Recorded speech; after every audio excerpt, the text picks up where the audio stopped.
Salam sejahtera dan salam sorakku sayang. Buletin Tukas edisi tengah hari 18 Oktober 2021 bersama saya Grace Chonli.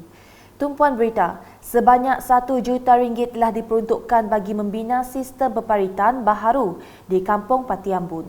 Menurut Timbalan Menteri 2 Kementerian Pembangunan Luar Bandar Malaysia, Datuk Hasbi Habibullah, sebanyak RM800,000 telah diluluskan Ketua Menteri Datuk Patinggi Dr. Abang Abdul Manzor Hari Tun Datuk Abang Openg dan RM200,000 lagi daripada projek transformasi luar bandar RTP Ahli Parlimen Limbang.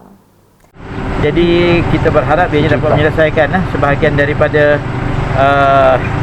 permasalahan banjir di sini. Ya. Ada 3 tempat lah dalam kawasan ini untuk fasa. Ini kira fasa pertama lah ya. Dan di samping itu juga saya minta kepada JPS tentang master plan untuk banjir di Limbang ni. Masih lagi banyak ya. Yang terutama sekali ialah kalau dalam pekan ialah dekat Kampung Bunga Raya dan kawasan polis, IPD, polis dan juga di kawasan PFF dan sebagainya. Beliau berkata demikian semasa meninjau tapak projek sistem peparitan Kampung Patiambun pada Sabtu. Turut tinjau projek pembinaan jabatan besi ke Rumah Babai Kampung Bukit Berayung yang telah siap bersama Jabatan Pengairan dan Saliran JPS Limbang.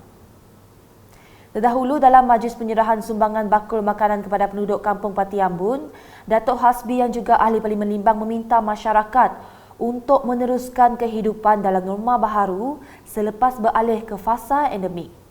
Pada majlis itu, seramai 22 penduduk kampung yang sedang dan telah selesai menjalani kuarantin menerima bantuan bakul makanan daripada JKKK kampung tersebut, manakala 15 lagi menerima sumbangan bakul makanan daripada program CSR syarikat HAPM Konsultan Sendirian Berhad.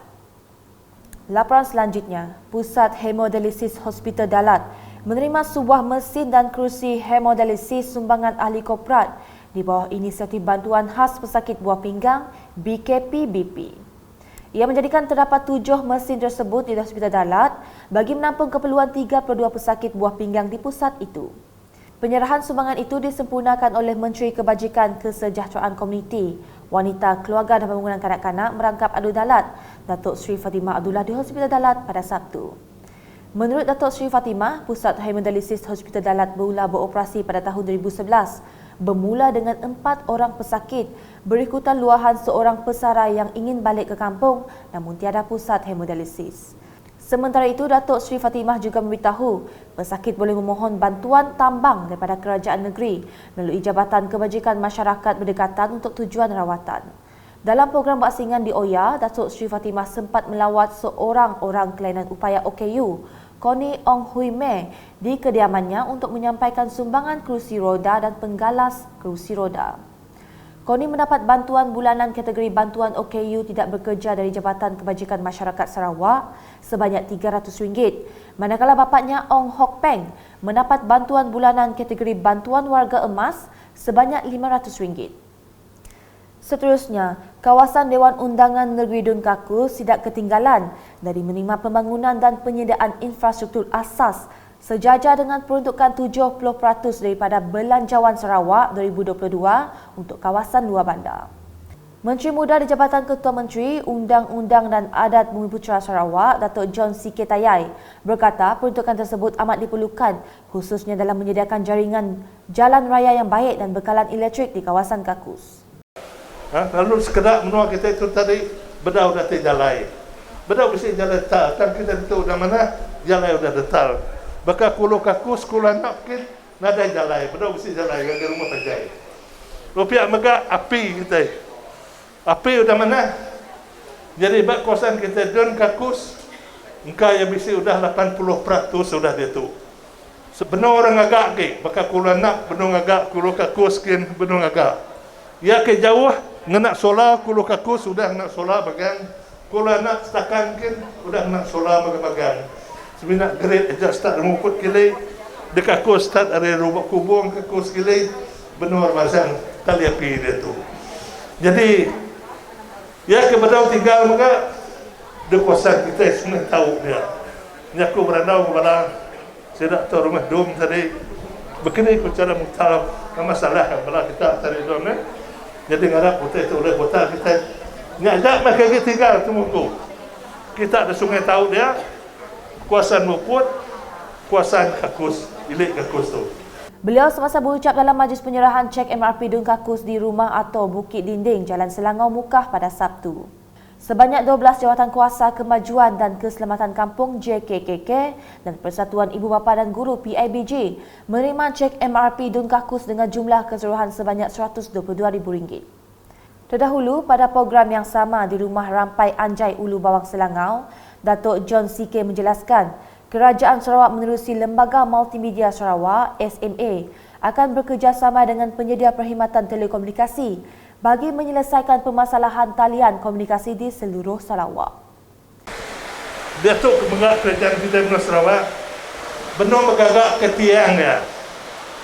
Jadi tiang masalah yang kita Datuk, masalah tiang tadi rasuh orang service provider. Service provider artinya orang ke masang kali kepada kita ke besar segala ini. Jadi ongkosnya besar. Mayang maka servis provider itu tadi meda kusidak yang dia nak untung kusidak yang kaya masangnya. Jadi sekedar kita berat tiang tadi mayang yang kaki pada kusung. Jadi dia tu perintah kita yang perlu dia engkau sidak SMA begini caranya tadi mereka bantu ngagai sidak servis provider awaknya tadi ulih dulung masang kalinya lalu pihak megak lalu masang ambil kebesit lain internet kena bala kita. Jelasnya, Kerajaan Sarawak akan membina lebih 300 menara telekomunikasi di Sarawak termasuk di kawasan Dun Kakus.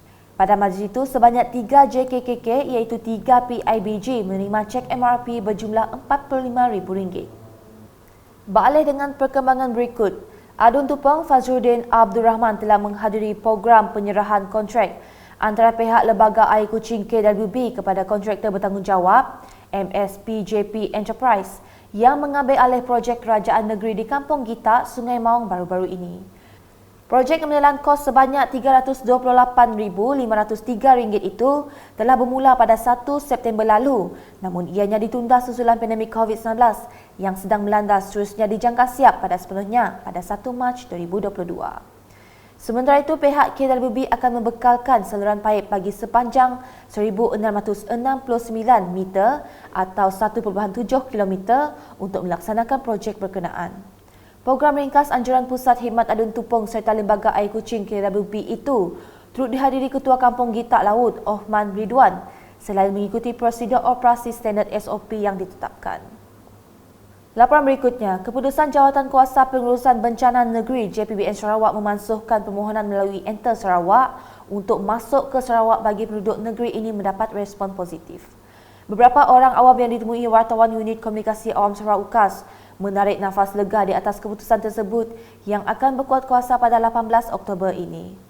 Bila kita fikirkan, ianya sangat-sangat membantulah, especially untuk pelancongan. Jadi rasanya benda yang baguslah, especially untuk orang-orang luar, dan untuk anak Sarawak pun nak balik senang.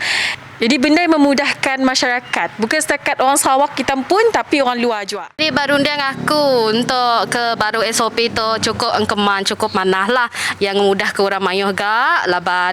Nanti maka sidak ke, sebenarnya tu tadi kita mesti kena enter Sarawaknya tadi mayuh, bisi penanggul ni ya. Jadi apabila tanya tadi tidak dikenagi, laban udah, ia mesti cukup 2 dos tadi, baru sidak ia nak perlu kena nyagi. Jadi mudah ke sidak ia ajak lah, kecuali sidak ia kepada cukup dosnya tadi, sidak ia mesti ngisinya. Beralih kepada perkembangan harian COVID-19, kes positif di Sarawak terus menurun kepada 730 kes baharu direkodkan pada Ahad melibatkan 36 daerah, menjadikan jumlah kumulatif meningkat kepada 231,530. Jawatan Kuasa Pengurusan Bencana Negeri Sarawak JPBNS menerusi kenyataan media memberitahu daerah yang melaporkan kes adalah seperti yang tertera.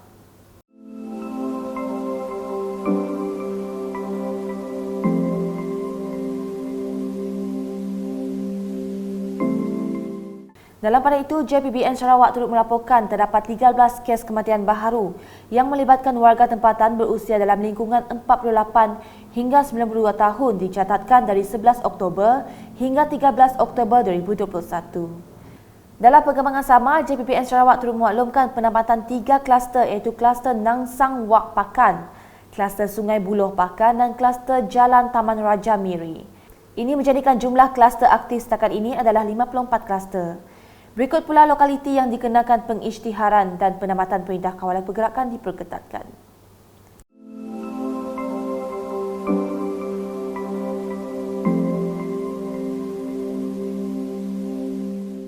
Sekian edisi Tengah Hari bersama saya Grace dan kru penerbitan.